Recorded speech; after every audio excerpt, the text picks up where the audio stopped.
Blitz has just found its way onto the Anfield pitch. Can it find its way off again? Brad Friedel shepherding the feline in the right direction.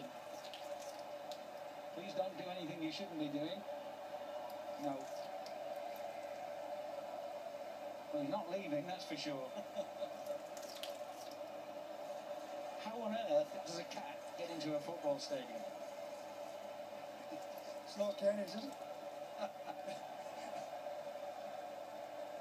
Well, it's not black, so it's not going to bring him any luck anyway.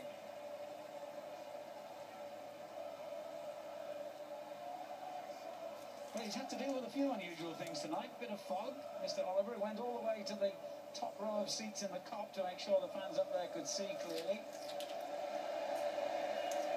Nicely done by the stewards.